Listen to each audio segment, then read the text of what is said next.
जय हिंद। राष्ट्रीय अर्थव्यवस्था की जीवन रेखाओं में जल परिवहन के अंतर्गत प्रमुख समुद्री पत्तन को आइए मानचित्र में देखते हैं। हमारे भारत के प्रमुख समुद्री पत्तन भारत की 7,516.6 किलोमीटर लंबी समुद्री तटरेखा के साथ 12 प्रमुख तथा 200 मध्यम व छोटे पत्तन हैं। ये प्रमुख पत्तन देश का 95% विदेशी व्यापार संचालित करते हैं। इसके अंतर्गत आइए सबसे पहले देखते हैं गुजरात में स्थित कांडला पत्तन को। कांडला पत्तन, जिसे कि दीनदयाल पत्तन के नाम से जाना जाता है, देश विभाजन से कराची पत्तन जो पाकिस्तान में शामिल हो गया था उसकी कमी को पूरा करने तथा मुंबई पत्तन से होने वाले व्यापारिक दबाव को कम करने के लिए बनाया गया। यह एक ज्वारीय पत्तन है। मुंबई, जो कि देश का सबसे बृहत्तम पत्तन है, मुंबई पत्तन के अधिक परिवहन को ध्यान में रखकर इसके सामने जवाहरलाल नेहरू पत्तन भी विकसित किया गया, जो कि इस पूरे क्षेत्र को एक समूह पत्तन की सुविधा भी प्रदान करता है।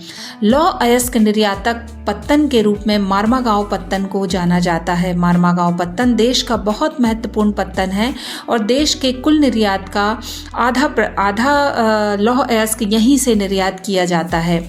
कर्नाटक में स्थित न्यू मैंगलोर पत्तन कुद्रेमुखी खानों से निकले लौह अयस्क को निर्यात करता है। सुदूर दक्षिण पश्चिम में स्थित ये कोचिन बंदर पत्तन, जो कि केरल में स्थित है, और यह एक लेगून के मुहाने पर स्थित एक प्राकृतिक पोताश्रय है। पूर्वी तट के साथ तमिलनाडु में दक्षिणी पूर्वी छोर पर ये तूतीकोरन पत्तन है। यह एक प्राकृतिक पोताश्रय है तथा इसकी पृष्ठभूमि भी अत्यंत समृद्ध है। यह पत्तन हमारे पड़ोसी देश जैसे कि श्रीलंका, मालदीव तथा भारत के तटीय क्षेत्रों की भिन्न वस्तुओं के व्यापार को संचालित करता है। चेन्नई पत्तन हमारे देश का प्राचीनतम कृत्रिम पत्तन है। व्यापार की मात्रा तथा लदे सामान के संदर्भ में मुंबई के बाद इसका स्थान दूसरा आता है। विशाखापट्टनम पत्तन की खासियत ये है कि ये स्थल से घिरा है, सबसे गहरा है व सुरक्षित पत्तन है। प्रारंभ में ये पत्तन लौह अयस्क निर्यातक के रूप में विकसित किया गया था। उड़ीसा में स्थित पारादीप पत्तन से हम लौह अयस्क निर्यात करते हैं। कोलकाता पत्तन, जो कि एक अंतःस्थलीय नदी पत्तन के रूप में भी जाना जाता है, ज्वारीय पत्तन होने के कारण यह हुगली नदी के तलछट जमाव से इसे नियमित रूप से साफ करना पड़ता है। कोलकाता पत्तन पर बढ़ते व्यापार को कम करने हेतु हल्दिया को सहायक पत्तन के रूप में विकसित किया गया था।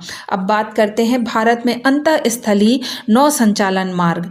भारत में अंतःस्थलीय नौ संचालन जल मार्ग की लंबाई है 14,500 किलोमीटर, किंतु इसमें 5,685 किलोमीटर मार्ग ही मशीनीकृत नौकाओं के द्वारा तैयार किया जाता है।